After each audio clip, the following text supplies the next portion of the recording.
الحمد لله نحمده ونستعينه ونستغفره ونؤمن به ونتوكل عليه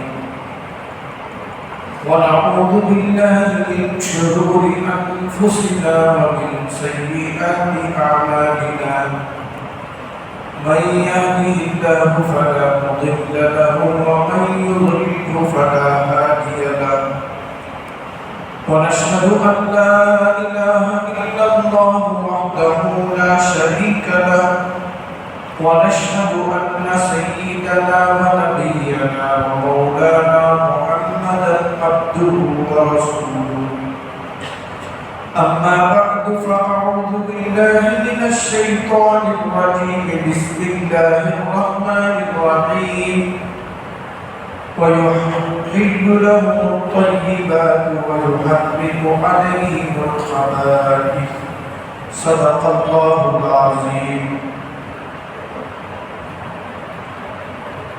بزرگان محترم اور میرے عزیز دوستوں، اللہ تعالیٰ نے اس آیت کریمہ میں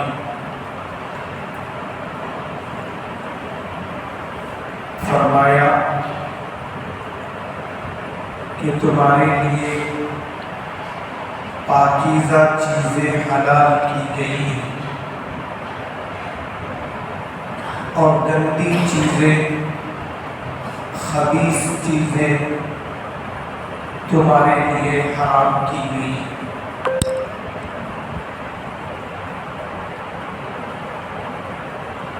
اللہ نے جن چیزوں کو حرام فرمایا ہے ان میں سے ایک چیز شراب ہے۔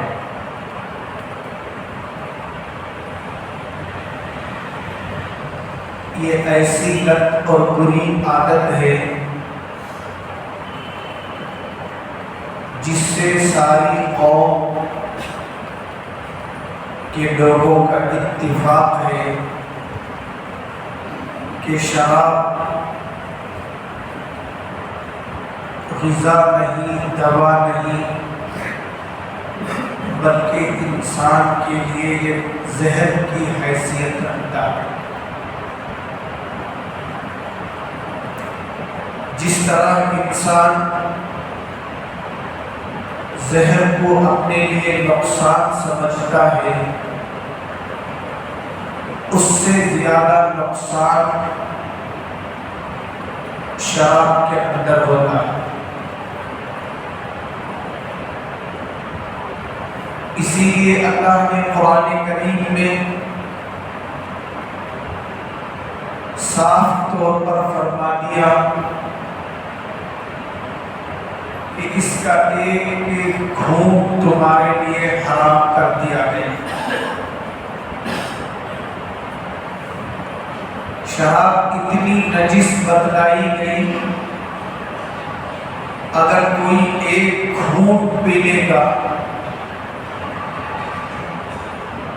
وہ نمازی ہے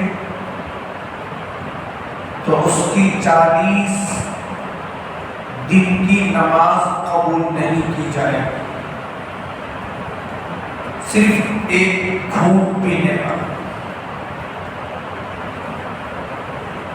اور فرمایا جو دنیا میں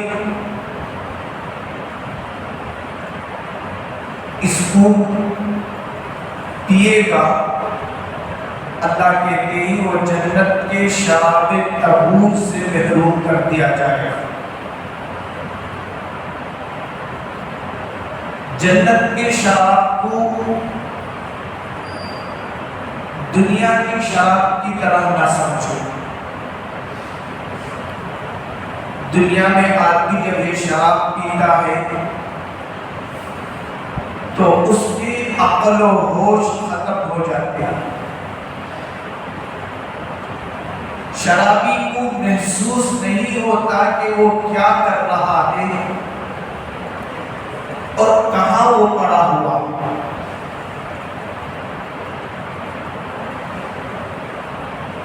اسی لیے شراب کی حالت میں وہ اپنے گھر والوں کو بھی گالی دیتا ہے، یہاں تک کہ اپنے ماں باپ کو بھی گالی دیتا ہے۔ وہ ماں باپ کو بھی پہچانتا نہیں، ان کے مرتبے کو بھی بھول جاتا ہے۔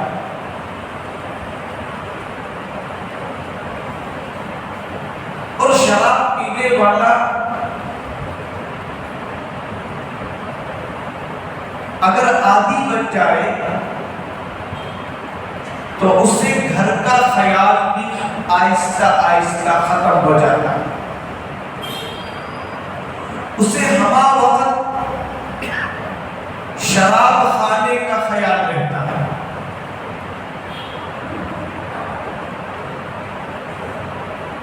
اور جتنی چیزیں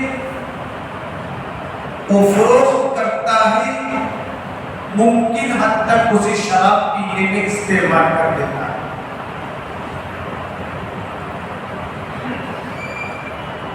جب گھر کی چیزیں ختم ہو جائے،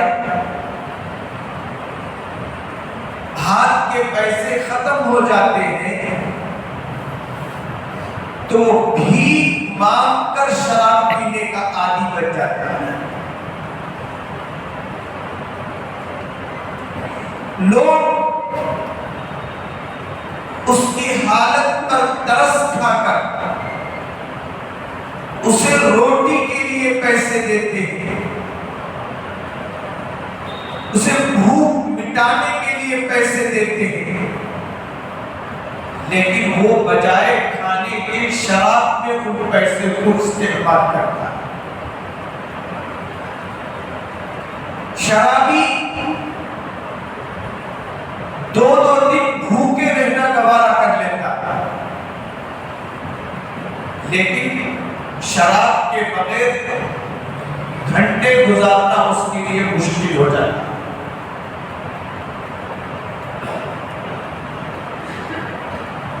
اسی لیے اللہ نے کہا یہ نجس ہے اور شیطان کو پسندیدہ عمل ہے۔ اس لیے کہ جب نشے میں ہوتا ہے تو وہ نمازوں کو چھوڑ دیتا ہے، اللہ کو بھول جاتا ہے، ادب و احترام اس کی زندگی سے ختم ہو جاتی ہے، نہ اسے اپنے جسم کا خیال رہتا ہے، نہ اسے اپنے کپڑوں کا خیال رہتا ہے۔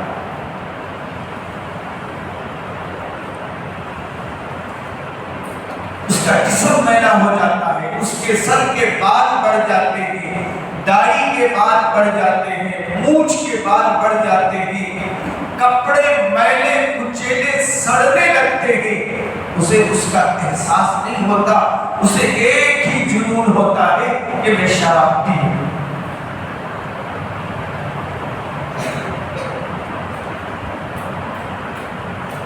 اللہ کہتے ہیں یہ دنیا کو بھی برباد کر دیتی ہے، آخرت کو تو برباد ہونا ہی ہے۔ اللہ کے نبی صلی اللہ علیہ وسلم فرماتے ہیں جنت میں جو شراب جنتیوں کو دیا جائے وہ شراب اتنا عمدہ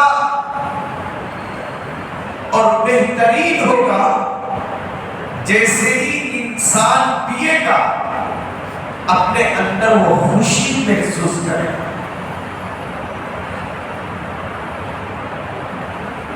اور اس شراب میں بدبو نہیں بلکہ اعلیٰ خوشبو ہو۔ جب وہ پیے گا تو اپنے اندر ایک اطمینان محسوس کرے گا۔ اللہ نے فرمایا وَسَقَاهُمْ رَبُّهُمْ شَرَابًا طَهُورًا، کہا اللہ دنیا والوں کو اللہ نے واضح الفاظوں میں کہہ دیا شرابًا طَهُورًا، جنت میں جو شراب دیا جائے گا وہ پاکیزہ شراب ہوگا۔ دنیا میں جو شراب بنتا ہے وہ سڑے ہوئے گلے ہوئے چیزوں سے بنتا ہے۔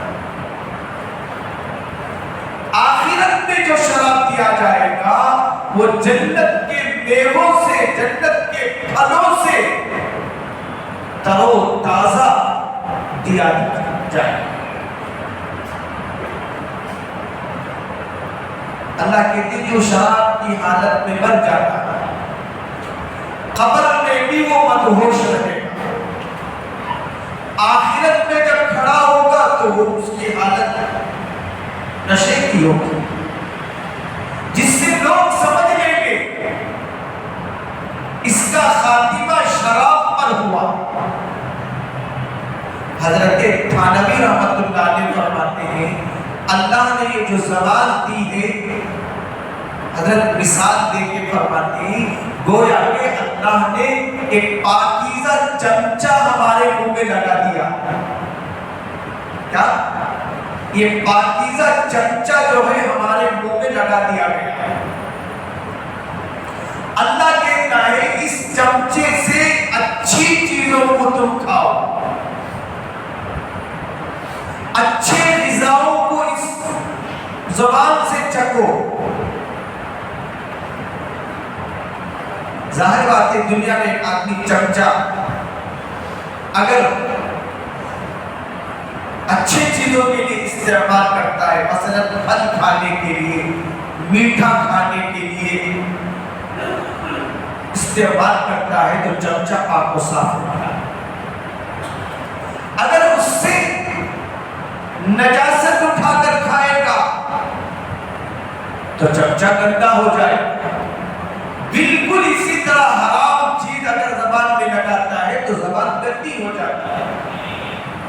زبان دیا ہے اللہ کے حلال چیزوں کو کھانے کے لیے، پاکیزہ چیزوں کو کھانے کے لیے، اور اللہ کی یاد کے لیے، ذکر کے لیے، تلاوت کے لیے، دعا کے لیے، استغفار کے لیے اللہ نے یہ زبان دیا۔ اس سے اچھی بول بولو، نیکیوں کی بات پھیلاؤ۔ یہ زبان اللہ نے اس لیے دیا ہے اس سے کسی کی برائی نہ کرو، کسی کی غیبت نہ کرو، کسی پر بہتان نہ لگاؤ، اس سے بری چیزیں نہ کھاؤ۔ آگے حضرت فرماتے ہیں اللہ نے یہ زبان کو ماں کے پیٹ میں بھی غلاظت سے محفوظ رکھا۔ بچہ جو ماں کے پیٹ میں پرورش پاتا تقریباً 9 مہینہ بچہ ماں کے پیٹ میں رہتا۔ اللہ ماں کے پیٹ میں بھی بچے کو کھلاتے، خود جننے والی ماں کو احساس نہیں ہوتا میرا بچہ کیا کھا رہا، لیکن اللہ پاک 70 ماؤں سے زیادہ رحم کرنے والے 3 اندھیرے میں بھی اللہ اس بچے کو کھلاتے ہیں۔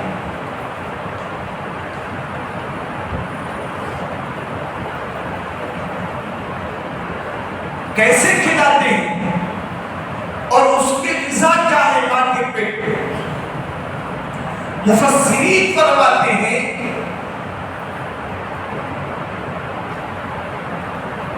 جب عورت حمل سے ہوتی ہے تو اس کا حیض کا خون بند ہو جاتا ہے، اور اسی حیض کے خون کو اللہ اس کے لیے غذا بناتے ہیں، لیکن وہ فلٹر ہوتا ہے، پاکیزہ کر کے اللہ اسے کھلاتے ہیں۔ لیکن کیسے کھلاتے ہیں؟ فرمایا وہاں زبان سے اللہ نہیں کھلاتے، بلکہ اللہ ناف کے ذریعے سے بچے کو غذا دیتے ہیں۔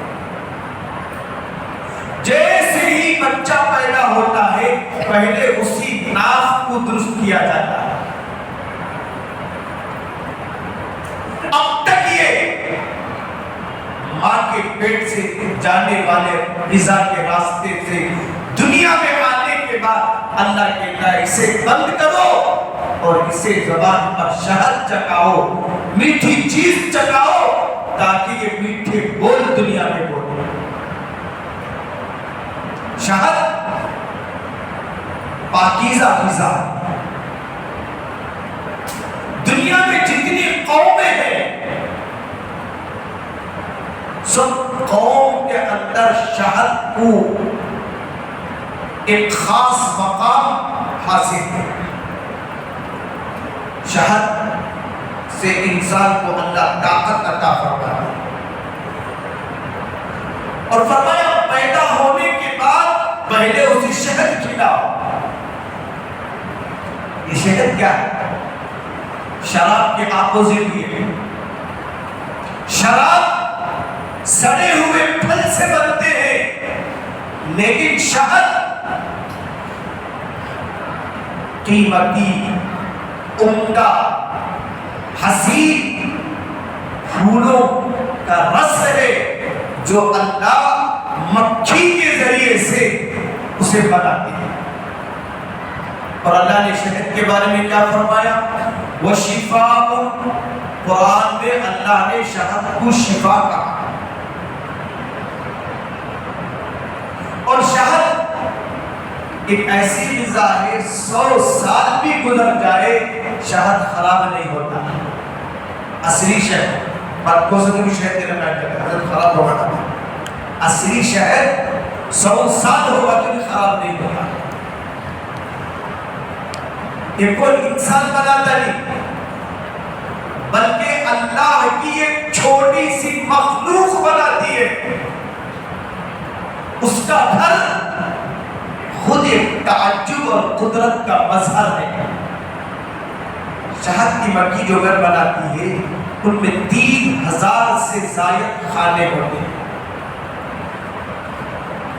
اور ایک ایک کھانا بالکل برابر سرابر کا ہوتا ہے، ذرہ برابر اس میں فرق نہیں ہوتا۔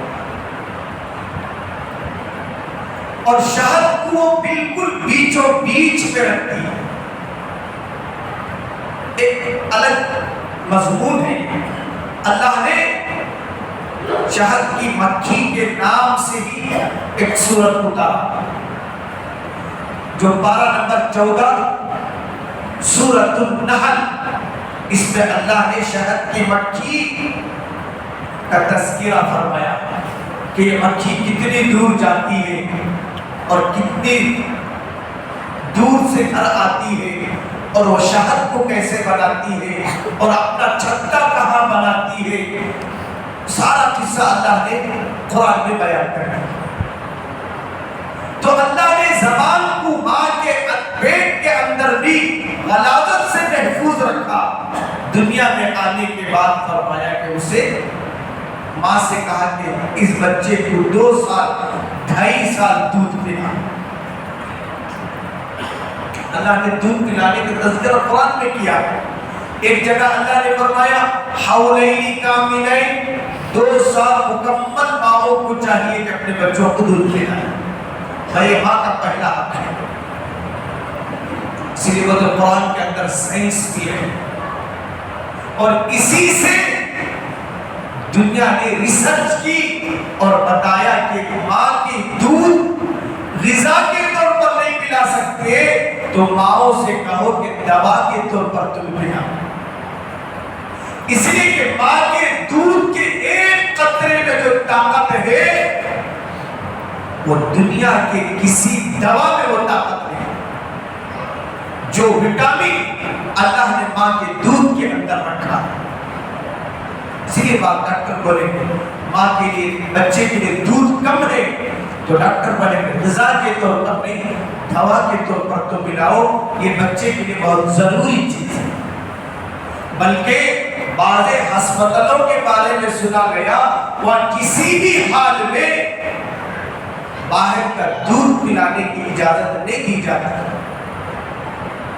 بلکہ اسے زبردستی کیا جاتا ہے، اسے آرام دیا جاتا ہے، اسے ایسی چیزیں دی جاتی ہیں جس سے دودھ بڑھوتری ہو اور وہ اپنے بچے کا حق ادا کر سکے۔ اچھا، اللہ نے سورہ لقمان میں فرمایا 30 شہرا، عورت کو چاہیے، ماں جو ہے اللہ کہتا ہے وہ 30 مہینے دودھ پلاتی ہے۔ 30 کہتے ہیں 30 کو، شہرن کہتے ہیں عربی میں مہینے کو۔ اللہ کہتے ہیں ماں باپ کا احسان مانو، خاص طور پر ماں کا، فرمایا 30 شہرا، وہ تمہیں دنیا میں آنے کے بعد کیا کرتی ہے؟ 30 مہینے دودھ پلاتی ہے۔ 30 مہینے اگر حساب ڈالے تو 2.5 سال ہوتے ہیں۔ تو اللہ نے یہ جو زبان دی ہے، فرمایا کہ اس سے نجس چیز نہ کھاؤ، نشے کی چیزیں نہ کھاؤ۔ اب زبان میں بعض لوگ نشے کی چیزیں رکھتے ہیں، کیا یہ زبان کی ناقدری نہیں ہے؟ اللہ کی کتنی بڑی نعمت ہے زبان، اگر یہ بند ہو جائے ہزاروں تمہارے ارمان سینے میں دفن ہو جائے۔ زبان کتنی بڑی نعمت ہے، گروپوں سے پوچھو، ان لوگوں سے پوچھو جن کی زبانیں خشک ہو چکی ہیں، ایسے لوگوں کو بھی ہم نے دیکھا ایک عمر کو آنے کے بعد زبان ان کی خشک ہو گئی، ہزاروں علاج کیے، زبان کے اندر وہ تری پیدا نہیں ہے، جس کا نتیجہ کیا ہوا؟ وہ اپنے دل کے ارمان لوگوں سے نہیں کہتے تھے۔ یہ زبان میں جو تری ہے، یہ تازہ پن ہے، یہ قدرت کا عطیہ، یہ کہیں نہیں ملتا ہے۔ اللہ قرآن میں زبان کے بارے میں کہتے ہیں، پوچھتے ہیں بندوں سے وَلِسَانًا، کیا ہم نے تمہیں زبان عطا نہیں کی؟